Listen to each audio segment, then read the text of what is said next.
Hello friends, welcome to my YouTube channel the technical mistress. आज हम record कर रहे हैं अपनी सीक्वल प्लेलिस्ट का लेक्चर 4 और ये एकदम कंटिन्यूएशन में है लेक्चर 3 के साथ। तो लेक्चर 3 में हमने आपको लास्ट में लाइक का फोर्थ वाइल्ड कार्ड बता दिया था। आज हम लोग लाइक स्टार्टिंग में ही आपको लाइक का फिफ्थ वाइल्ड कार्ड बताने वाले हैं, जो कि है डैश। ठीक है, तो ये वाइल्ड कार्ड कब यूज करते हैं और कैसे यूज करते हैं ये देखते हैं। हम लोगों ने जब अपनी जो वो है क्वेरी है एग्जीक्यूट की थी, तो हमारी टेबल एम्प्लॉय वन कुछ ऐसी दिखती थी, जिसमें हमारे पास टोटल 5 एंट्रीज थी। मंजोत नाम की एक डुप्लीकेट एंट्री थी जिसमें हम लोगों ने मिस्टेकिंगली 2 बार सेम बंदे की एंट्री कर दी है। अब हम लोग एट प्रेजेंट जो क्वेरी लिखना चाहते हैं वो ये कह रही है कि हम लोग उस हर बंदे की सारी डिटेल्स चाहते हैं जिसका नेम ए से लेके एम तक जो लेटर्स है इनके बीच में रहता हो। मतलब जिस हर एक वो बंदा जिसका जो फर्स्ट लेटर है नेम का वो ए से लेके एम तक कुछ भी हो, ऐसे बंदे की सारी डिटेल्स चाहिए। तो जब आपको इतनी बड़ी रेंज दी जाती है कि कुछ भी हो, तो आप एक काम ऐसा भी कर सकते हो उसमें लाइक ऑपरेटर में कि जैसे आपने एस और एच लिखा है, यहाँ पे ए से लेके एम तक A B C D F G H I J K L M आप सारा लिख दो एम तक। एक काम आप ये भी कर सकते हो इसका, क्योंकि इसका मतलब यही होता है कि आप फर्स्ट लेटर की बात कर रहे हो और फर्स्ट लेटर में ए से लेके एम तक कुछ भी हो, उसके बाद कुछ हो या ना हो, मतलब 0 और मोर कैरेक्टर्स, तो आपको ये सेम आंसर देगा जो मैं चाहती हूँ। पर इतना हम लोग नहीं करेंगे, इसके लिए एक ज्यादा आसान ऑपरेटर है डैश। तो हम जो उसके लिए क्वेरी एग्जीक्यूट करेंगे वो क्या होगी,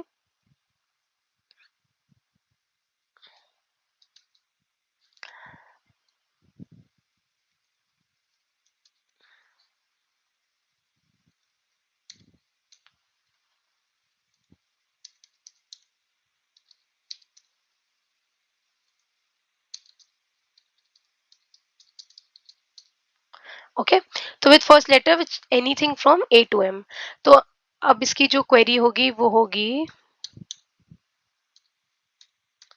एक बार इसे एग्जीक्यूट करते हैं। इसे देखते हुए हमें समझ में आ रहा है कि हर्षित और 2 बार मंजूत, यही एंट्रीज हैं जो हमारे पास आनी चाहिए। और एक्चुअली हमसे बोला गया है क्वेरी में कि मुझे सारे कॉलम्स चाहिए, तो फिर तो कुछ ऐसा ही होगा।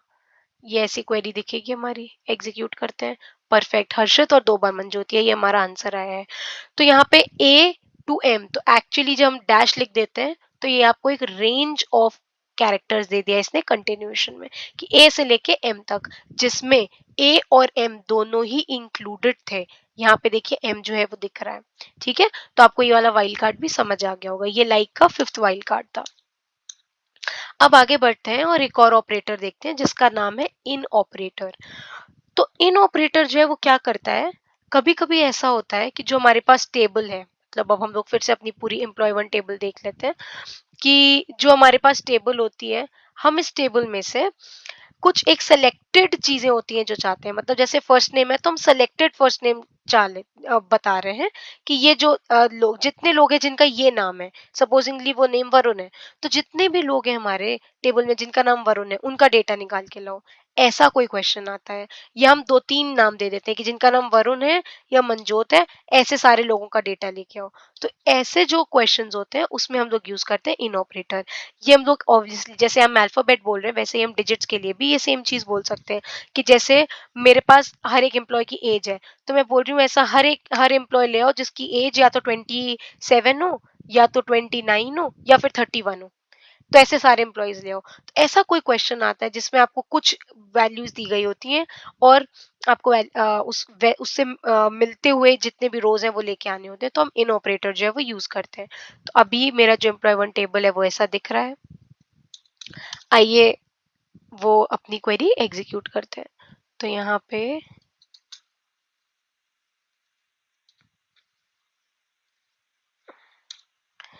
जो मेरी क्वेरी है जो इन ऑपरेटर को यूज करेगी वो ऐसी होगी कि मैं सारी जो है अपने कॉलम्स रिट्रीव कर रही हूँ, एम्प्लॉय वन टेबल से रिट्रीव कर रही हूँ, और जो मेरा फर्स्ट नेम है एम्प्लॉय का वो क्या हो। तो मैंने बोला है फर्स्ट नेम या तो मंजोत हो, हर एक ऐसा एम्प्लॉय जिसका फर्स्ट नेम या तो मंजोत हो और या फिर वरुण हो, उस एम्प्लॉय का आप सारा डेटा जो है वो रिट्रीव कर दो। तो देखते हैं वो आनी चाहिए। हाँ, तो 3 ही हमारी जो रोज़ है वो रिट्रीव हुई हैं। तो ये जो इन ऑपरेटर होता है ना, ये आगे आप लिख लो, ये एक सब्स्टिट्यूट होता है मल्टीपल और का।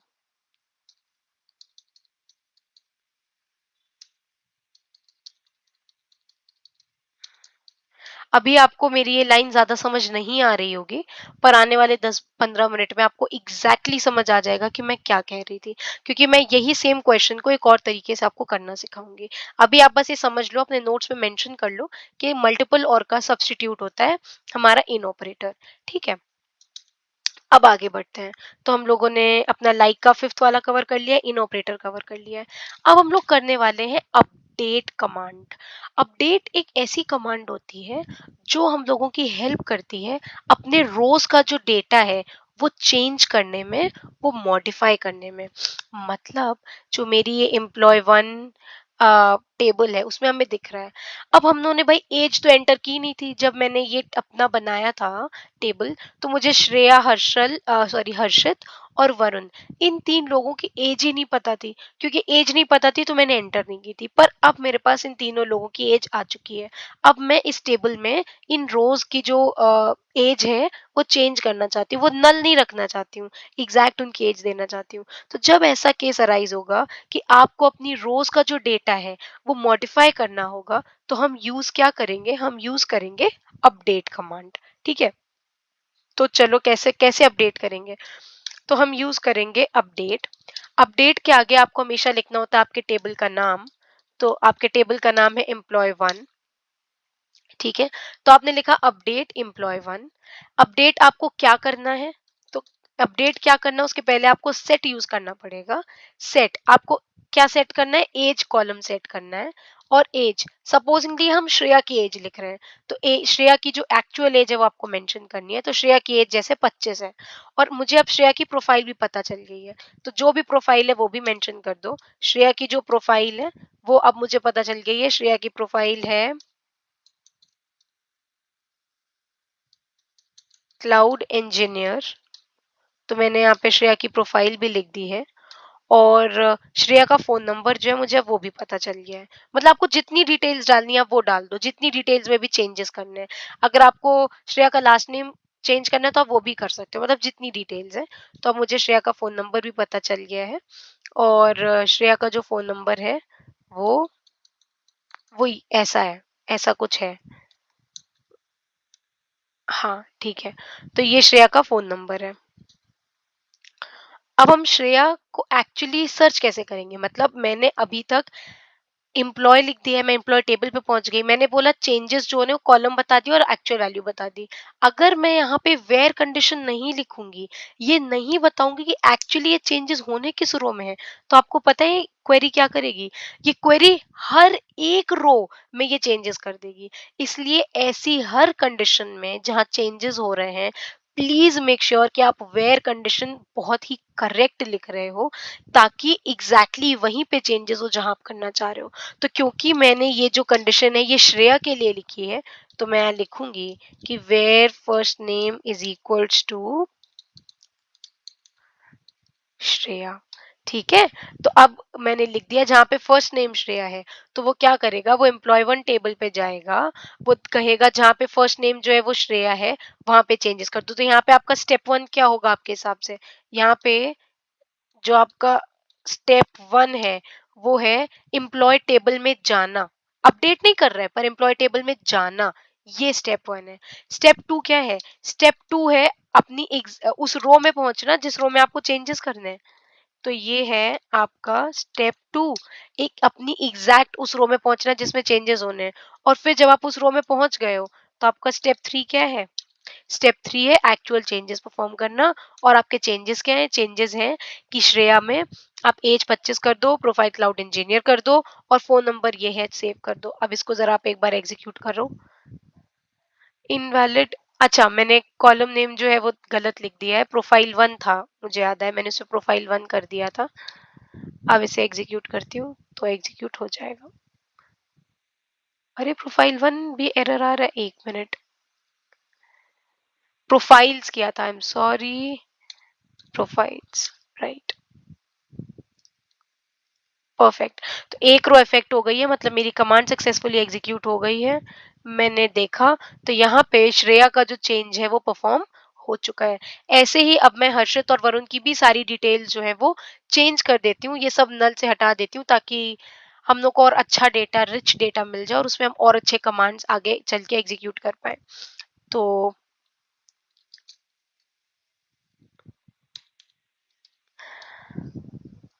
जो हर्षित है अपना,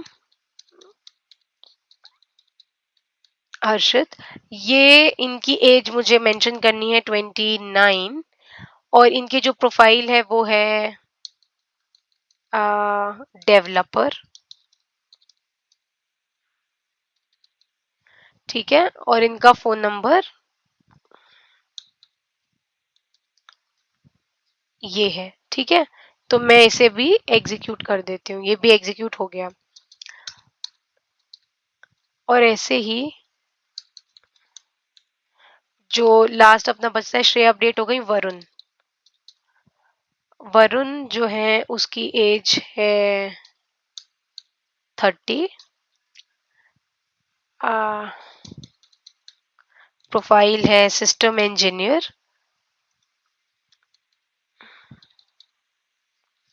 ठीक है, ये उसका फोन नंबर है, और ये भी एग्जीक्यूट हो गया है। तो अब अगर मैं दोबारा अपनी टेबल देखूं, सेलेक्ट स्टार फ्रॉम एम्प्लॉय, तो अब सब चीजें एग्जीक्यूट हो चुकी हैं और मुझे दिख रहा है कि अब ये मेरी नई टेबल जो है वो कुछ ऐसी दिखती है, ठीक है। तो अब आपने अपडेट कमांड समझ लिया कि जो मेरी अपडेट क्वेरी होती है उसमें फ्लो क्या होता है।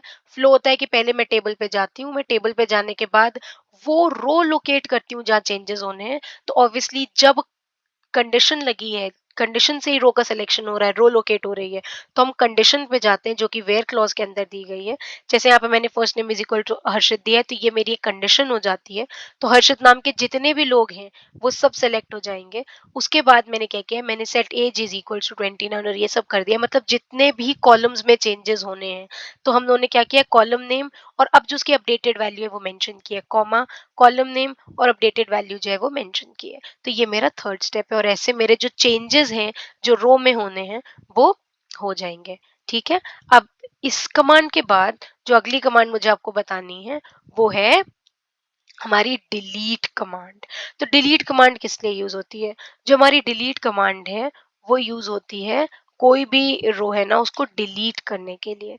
तो डिलीट हम कैसे करेंगे? अब जैसे मेरे पास ये मनजोत भसीन है, इस नाम के मेरे पास दो लोग हैं, ठीक है। मैं चाहती हूँ अब मैं रिडंडेंट डेटा से मुक्त हो जाऊं, मतलब मुझे नहीं चाहिए, I just want to remove it. तो how will I remove this data? तो I will do delete. Okay, so let's see how to do it. I'll say delete, delete के बगल में यूज होता है फ्रॉम, फ्रॉम के बाद आप देते हो अपने टेबल का नाम। तो डिलीट फ्रॉम एम्प्लॉय वन, ये लिखा आपने, और इसके बाद आपको मेंशन करनी होती है अपनी कंडीशन। तो आपकी जो कंडीशन है वो क्या है? मेरी कंडीशन तो ये है, where first name is equals to Manjot. जहाँ पे फर्स्ट नेम मनजोत है और डिलीट कर दो। अब एक तरीके से यहाँ पे दो लोग हैं जिनका फर्स्ट नेम मनजोत है, तो ये दोनों ही डिलीट हो जाएंगे। पर अगर हमें इनमें से किसी पे भी काम करना है तो हमें एक्चुअली मतलब डिलीशन अपडेशन कुछ भी करना है तो वो एक साथ ही होगा, क्योंकि हमारे पास कोई भी ऐसा पैरामीटर नहीं है जो इन दोनों को डिफरेंशिएट करता हो। तो यहाँ पे पहले मैं आपको डिलीशन के पहले, डिलीट क्वेरी जो है आपको मैंने इसका सिंटैक्स बता दिया है, पर डिलीट करने के पहले मैं आपको एक प्रॉब्लम बताना चाहती हूँ। उस प्रॉब्लम से आप समझोगे कि जो मैं बार बार बीच बीच में डिस्कस करती हूँ, प्राइमरी की वो प्राइमरी की एक्चुअली क्यों जरूरी है। तो इमेजिन करिए मेरा एक डेटाबेस है जैसे आपको सामने दिख रहा है, और इसमें मैंने डुप्लीकेट डेटा एंटर कर दिया है। मनजोत नाम की मैंने दो एंट्रीज कर दी और वो एक ही बंदा है, क्योंकि उनका ऑब्वियसली सारी डिटेल्स उनकी सेम है, वो एक ही बंदा है जिसकी दो बार एंट्रीज हो गई हैं। पर अब उन दोनों को डिफरेंशिएट करने के लिए मेरे पास कोई भी पैरामीटर नहीं। मतलब अगर मैं चाहती हूँ कि मैं एक मनजोत को डिलीट कर दूं और एक मनजोत को रहने दूं, तो अभी एट प्रेजेंट मेरे पास ऐसा कोई भी तरीका नहीं है। अपडेट भी होगा तो सब में साथ में ही होगा, क्योंकि उनको डिफरेंशिएट करने के लिए कोई भी पैरामीटर नहीं है। ऐसी गलती नहीं होती अगर हम एक कंसेप्ट यूज करते प्राइमरी की का, क्योंकि प्राइमरी की का फंडामेंटल ही यही है कि वो डुप्लीकेट डेटा को एंटर ही नहीं होने देगी। प्राइमरी की हमेशा यूनिक ही होती है। मतलब अगर मैं एक ऐसा कॉलम एंटर करती जो प्राइमरी की होता, ठीक है, मैं एक ऐसा कॉलम बनाती जो प्राइमरी की होता, तो उसका डेटा हमेशा यूनिक होता है और नॉट नल होता है। इसकी वजह से कभी भी ऐसा हो ही नहीं सकता कि कोई भी दो रोज एग्जैक्टली सेम हो, क्योंकि वो एक कॉलम ऐसा होगा जो हमेशा डिफरेंट होगा, और उसकी वजह से कोई भी रो हम लोग बहुत ही यूनिकली आइडेंटिफाई कर सकते हैं। आई बात समझ में? तो ऐसा ही प्रॉब्लम कि मनजोत मनजोत उनकी सारी डिटेल सेम है, ऐसी प्रॉब्लम कभी अराइज ही नहीं होती। तो अभी जैसे मैं चाह तो रही थी कि एक मनजोत डिलीट हो जाए, दूसरा मनजोत बना रहे, ठीक है, ताकि टोटल मेरे पास 4 एंट्रीज हो, पर मुझे डिलीट दोनों ही करने पड़ेंगे क्योंकि इनमें कोई डिफरेंशिएटिंग फैक्टर ही नहीं है। तो जब मैं बोलूंगी मनजोत, वो ऑब्वियसली दोनों रोज की ही बात करेगा। ठीक है, तो अगर मुझे जैसे डिलीट करना है, अब वापस आ जाते हैं डिलीशन क्वेरी पे। मैंने आपको प्रॉब्लम समझा दी है कि क्यों प्राइमरी की यूज होती है। प्राइमरी की भी पढ़ेंगे आगे आने वाली वीडियोस में, पर अभी डिलीट पे वापस आ जाते हैं। तो डिलीट अगर मुझे करना है अपने एम्प्लॉय वन टेबल से, और डिलीट करना है हर वो रो जिसका फर्स्ट नेम मंजोत हो, तो मैं ये क्वेरी लिख के एग्जीक्यूट करूंगी, और ये एग्जीक्यूट हो गई। दो रोज इफेक्ट हो चुकी हैं जैसा मैंने आपको बताया था। अब जब मैं अपनी टेबल देखूंगी तो वो इतनी ही बची है, यही उसमें डेटा एंट्रीज बची हैं। आ गई बात समझ में? परफेक्ट हो गया। अब एक चीज और है, अगर इस डिलीट फ्रॉम एम्प्लॉय वन जो मैंने where first name is equal to Manjot जो क्वेरी लिखी है, इसमें मैं where first name is equal to Manjot ना लिखूं, तो क्या कोई एरर आएगा? बिल्कुल नहीं। वेयर क्लॉज भूलने से कोई एरर नहीं आएगा। और होगा क्या, वेयर क्यों यूज होता है? वेयर यूज होता है रो सिलेक्शन के लिए। मतलब सिर्फ इतना होगा कि रो का सिलेक्शन नहीं होगा, और रो का सिलेक्शन नहीं होने का मतलब ये नहीं है कि चेंजेस होंगे नहीं। इसका मतलब ये है कि पूरी टेबल में चेंजेस हो जाएंगे। मतलब अभी हम अपडेशन तो कर नहीं रहे कि चेंजेस होने हैं, यहाँ हम डिलीशन कर रहे हैं, तो मतलब पूरी टेबल का डेटा उड़ जाएगा। शायद आपको मेरी बात समझ आई हो। अगर हम यही अपडेशन क्वेरी में वेयर क्लॉज भूल जाते ना, तो पूरी टेबल की एज 30 हो जाती, प्रोफाइल सिस्टम इंजीनियर हो जाती, फोन नंबर ये हो जाता। अगर हम डिलीट फ्रॉम एम्प्लॉय में वेयर कंडीशन भूल जाएंगे, तो पूरी टेबल में जितनी रोज है सबका डेटा उड़ जाएगा। मतलब एम्प्लॉय वन टेबल तो एग्जिस्ट करेगी, पर उसमें सिर्फ और सिर्फ कॉलम के नाम दिखेंगे। अंदर जब आप रो देखोगे तो उसमें एक भी रो नहीं दिखेगी। शायद मेरी बात आपको अच्छे से समझ आ गई होगी। ठीक है,